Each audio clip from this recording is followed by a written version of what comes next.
Saudações, a paz do Senhor Jesus. Sejam muito bem-vindos novamente à Boleia. Aprecie sem moderação. Isso aí é o Kiko Bonese. Também tem um canal no YouTube. Bacana, vamos embora aí para mais um vídeo, mais uma gravação. Que satisfação ter vocês aí. Sejam muito bem-vindos. Nós estamos na rodovia Presidente Dutra novamente. É um dia lindo, algumas nuvens no céu, mas está muito bonito, um azul muito lindo no céu. E hoje estou viajando acompanhado com mais 3 carretas, né? E quero fazer um vídeo para vocês e falar de uma pessoa, uma personalidade bíblica que é muito conhecida, que é Davi. Davi é um dos personagens bíblicos mais conhecidos. Davi, ele foi um homem de muito destaque diante de Deus. Quando o cego Bartimeu clama pela sua cura, ele chama a atenção de Jesus Cristo, chamando Jesus filho de Davi. Não porque Jesus fosse filho de Davi, porque Jesus vinha da descendência de Davi, da linhagem de Davi. O Jesus encarnado, Jesus filho de Maria, ele veio da linhagem de Davi. E eu quero falar hoje, comentar com vocês uma vez que o rei Davi ficou muito perturbado, uma vez que ele teve muito medo, que o terror tomou conta de sua mente. E para vocês entenderem quão angustiado esse homem estava, esse servo de Deus estava, ele escreveu um salmo de número 51. Se você ainda não leu o salmo de número 51, se você for ler, eu aconselho que leia. É pedido de misericórdia, de perdão, pedindo a Deus para que perdoasse a transgressão horrível que Davi havia cometido. Qual transgressão foi essa? Que levou esse homem segundo o coração de Deus. E foi o próprio Deus quem disse isso, que Davi era um homem segundo o meu coração. Isso não é pouca coisa. Um homem, para ser considerado segundo o coração de Deus, ele tem que ter algumas qualidades. E Davi era humano, e Deus o considerava um homem segundo o coração dele. Não porque ele não cometesse erros, mas era um coração aquebrantado, que se arrependia do erro e pedia misericórdia. E é isso que o Salmo 51 diz. No livro segundo Samuel, no capítulo 11, está relatado o pecado de Davi. A palavra do Senhor diz que, passado um ano, quando era a época de ir à guerra, Davi não foi e ficou no seu palácio. E ele olha e vê uma mulher tomando banho. O nome dessa mulher é Batseba. E aí então ele pergunta quem era aquela mulher. E aí os seus servos respondem: esta mulher é Batseba, ela é esposa de Urias, o Heteu. Então Davi manda buscá-la. Eles vão, trazem Batseba. E Davi, ele tem relação com Batseba.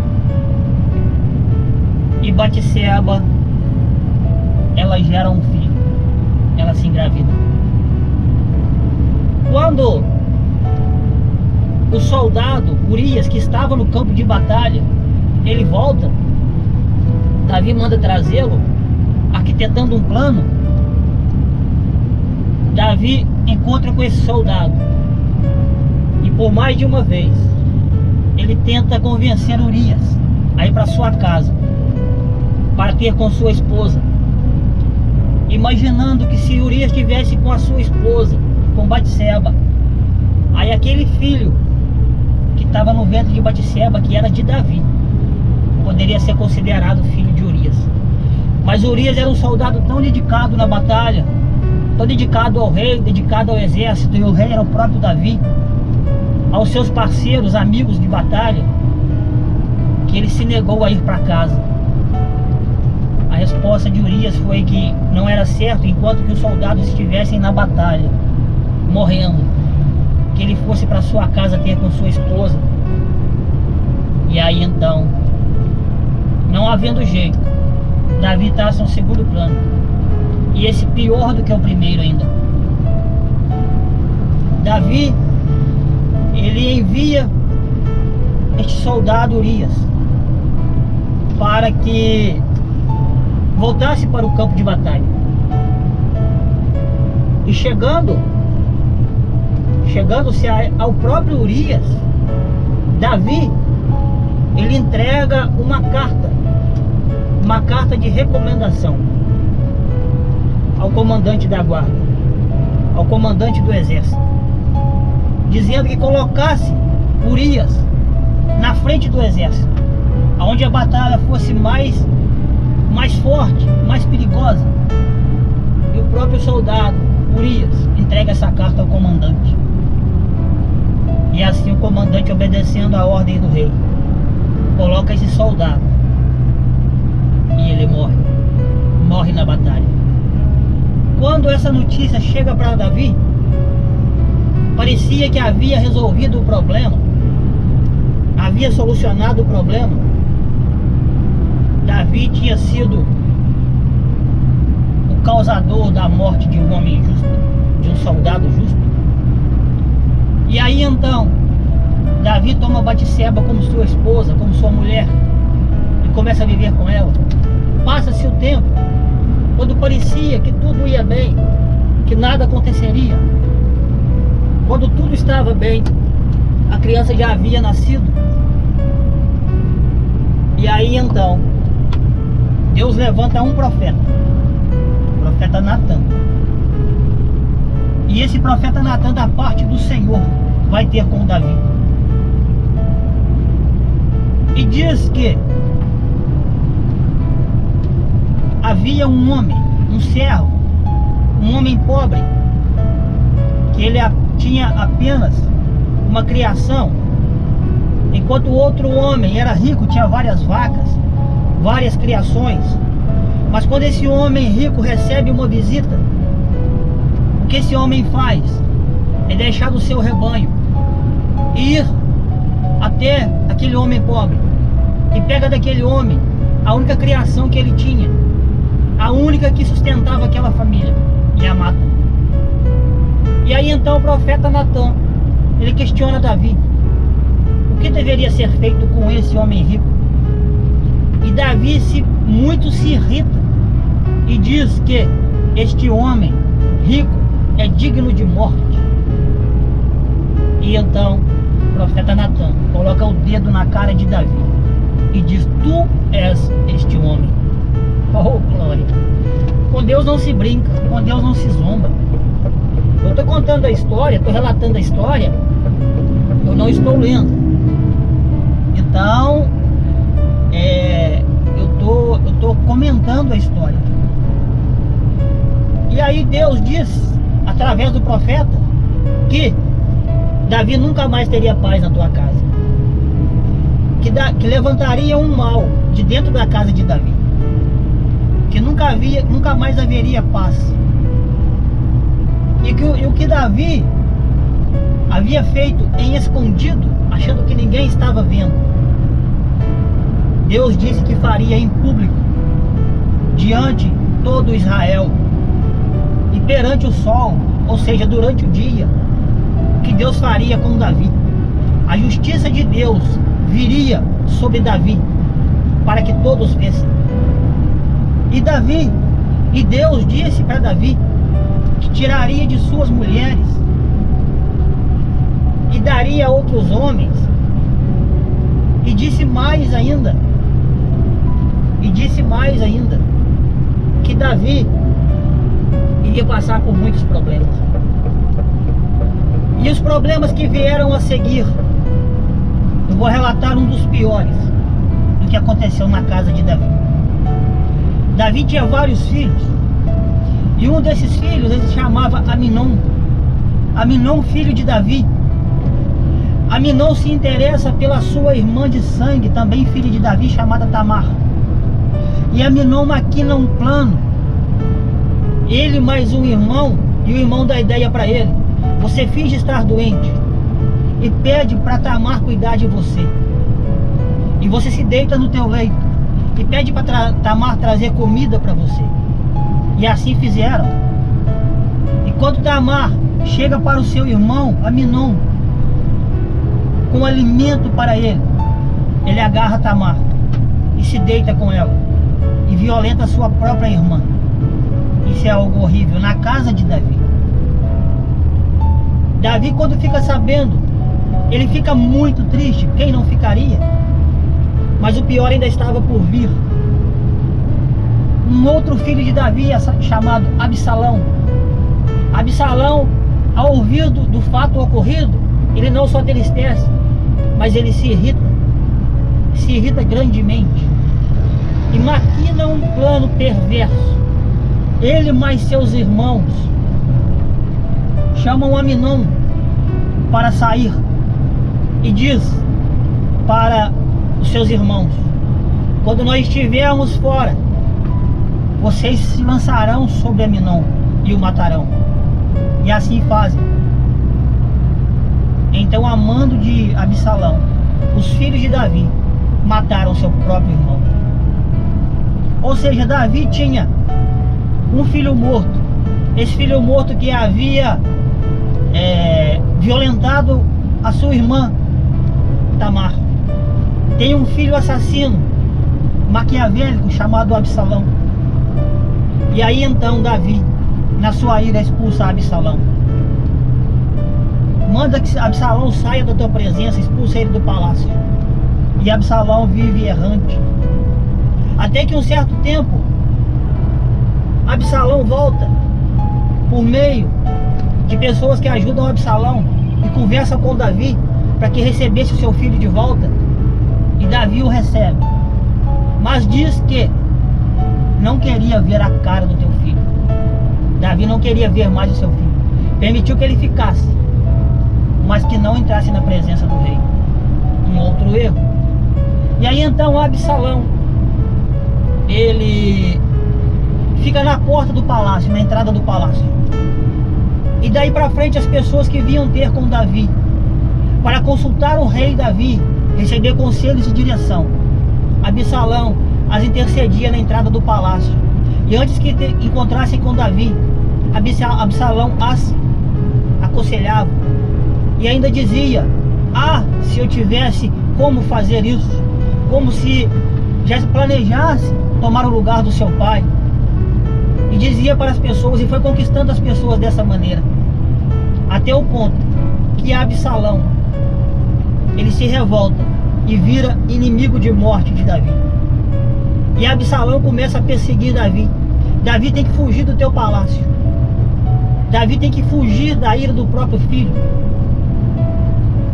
E um dia, para piorar, matam também Absalão. Davi sofre demais por consequência de um pecado, de um adultério. Mas aquilo que eu disse no começo do vídeo, que foi o maior sofrimento de Davi, a maior dor de Davi, o maior medo de Davi, está relatado no Salmos 51, no versículo de número 11. Salmos 51, 11. Davi, ele clama a Deus, ele pede a Deus, e assim diz: não me lances fora da tua presença, e não retires de mim o teu Espírito Santo. Eu vou repetir. Davi, na presença de Deus, pedindo misericórdia para Deus. A preocupação de Davi era esta: que Deus não lançasse fora da presença de Deus, e nem que retirasse de Davi o Espírito Santo. Por quê? Davi só estava onde estava. Davi só fazia o que fazia. Tudo que Davi tinha, conquistava, era porque Deus era na vida de Davi. Uma vez, quando o profeta Samuel, ele visita a casa de Davi e o unge para rei, o Espírito Santo do Senhor habita em Davi. Davi ainda era um menino. E toda a casa de Jessé, pai de Davi, é testemunha daquele fato. E dali em diante Davi só teve vitórias. Havia um rei, e esse rei era Saul. Esse rei foi ungido por Deus, abençoado por Deus, porque o povo de Deus havia pedido ao profeta um rei. Não queriam ser mais governados por Deus, mas queriam ter um rei como todas as nações da terra tinham. Um rei que eles pudessem conversar face a face. E então Deus levanta Saul e o unge rei. Só que esse rei, ele era desobediente e desobedeceu a ordem de Deus. Descumpre uma ordem de Deus, e por desobedecer a Deus, a palavra do Senhor diz que o Espírito Santo se retira de Saul e vem sobre ele um espírito maligno da parte de Deus. Ou seja, o que passa a agir na vida de Saul é o espírito maligno. E Davi sabia dessa história. Davi conhecia bem essa história, o que havia acontecido com Saul, porque Saul foi um grande perseguidor de Davi, queria matá-lo de toda maneira. Saul chegou ao ponto de deixar no seu trono, o seu palácio, para ir atrás de Davi. Deixou a sua condição de rei para virar um perseguidor de Davi, queria matá-lo de qualquer forma. Então Davi sabia que o pior que poderia acontecer com ele era Deus lançá-lo fora da presença e retirar de Davi o Espírito Santo que o mantinha. A preocupação de um homem segundo o coração de Deus é perder aquilo que Deus tem para ele, o que Deus deu para ele. E o que eu tenho para nós hoje, para o mundo que nós vivemos, para o dia que nós vivemos, será que nós temos essa preocupação com o Espírito Santo? Será que nós temos vivido de uma maneira entendendo quem é o Espírito Santo e a obra do Espírito Santo em nossas vidas? Será que nós já paramos para imaginar que nós somos templos do Espírito Santo e que se nós magoarmos o Espírito Santo, Deus o retirará de nós? E a palavra do Senhor diz que quando uma casa está vazia e arrumada, porque ali habitou o Espírito Santo e arrumou aquela casa, e dali se retira a presença de Deus, aquele espírito maligno que ali habitava, aquela entidade que ali habitava antes de Deus chegar naquela vida, aquele espírito vaga e volta e encontra aquela casa vazia, porque o Espírito Santo não habita mais ali, e agora é uma casa arrumada, uma casa limpa. Então aquele espírito vai, aquele demônio vai e traz com ele mais 7. E o que era ruim ficou muito pior, porque antes era um demônio, agora já é uma legião que habita naquela pessoa. Foi o que aconteceu com Saul, e é o que pode acontecer em nossas vidas. Que nós podemos entender que nós, sem o Espírito Santo em nossas vidas, sem Deus em nossas vidas, nós não somos moradas de Deus, mas somos morada de espíritos malignos. Eles habitam num corpo que não é vigiado por Deus, cuidado por Deus. Então é necessário que Deus entre e que faça ali morada, e aquilo que era treva se passa a ser luz. Mas se a pessoa tem o Espírito Santo, tem comunhão com o Espírito Santo e já vive uma vida de experiência com Deus, cuide para que ele não saia dali, para que Deus não retire o Espírito Santo dali, porque o estado dessa pessoa será muito pior. Então verdadeiramente nós necessitamos de que Deus esteja em nossas vidas, cuidando, zelando, vigiando por nossas vidas, por essa casa que é o templo do Espírito Santo. Amém? Se você ainda não aceitou Jesus, aceite-o agora, para que Ele faça morada em você, que Ele venha habitar em você. E se você já tem o Espírito Santo e já tem comunhão com Deus, vigie. E seja templo do Espírito Santo verdadeiro, templo de luz. Seja luz e não trevas. E que Deus possa te abençoar grandemente. A você, a tua família, teus trabalhos, teus projetos. Bacana? Se você gostou, eu peço que você deixe seu like, seu joinha. Se não é inscrito, se inscreva, deixe seu comentário. Se inscreva aí, clique no sininho para você receber mais vídeos. Bacana? Que Deus só possa te abençoar. Que Deus seja a tua fortaleza, a tua força, para a honra e glória do Senhor Jesus. Eu sou Valdir Carvalho, esse é o nosso canal Viajando com Cristo. A paz do Senhor Jesus.